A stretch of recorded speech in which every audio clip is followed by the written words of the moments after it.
3 गुजारिशात आपकी खिदमत में करनी है। एक मेरी आपसे आज अपील है, हर रोज रात को सारे दिन की माफी मांग के सोया करें।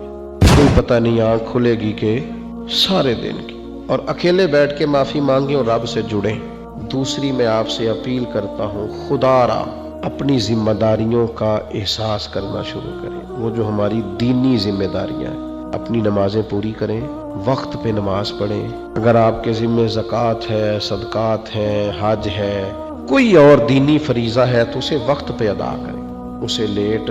तीसरा मैं आपसे अर्ज करूंगा, ये मेरी बात आपने दिल की तख्ती पे लिखनी है। बिलखुसूस जो लोग मेरी बात को ज्यादा मोहब्बत से सुनते हैं, उनको आज अपील करूंगा कि ये बात आपने माहासिल समझनी है। इस सारी गुफ्तगू का निचोड़ है, आपने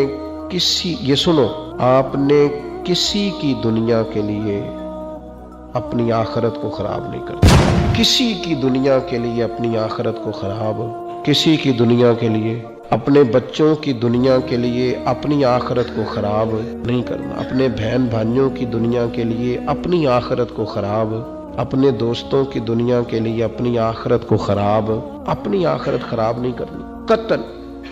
किसी की दुनिया ठीक हो रही है और आपकी आखिरत तबाह हो रही है।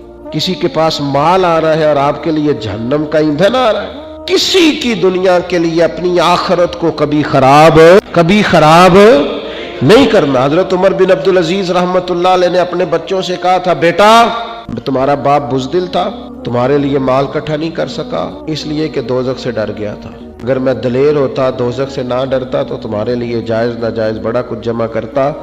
किसी की दुनिया के लिए अपनी आखिरत को खराब, ये आपने आज की तकरीर का महासल, वो कोई भी हो, वो आपका बड़ा करीबी भी हो, अपनी आखिरत नहीं खराब करनी। वल आखिरतु खैरुम व अबका, आखिरत बेहतर भी है और हमेशा बाकी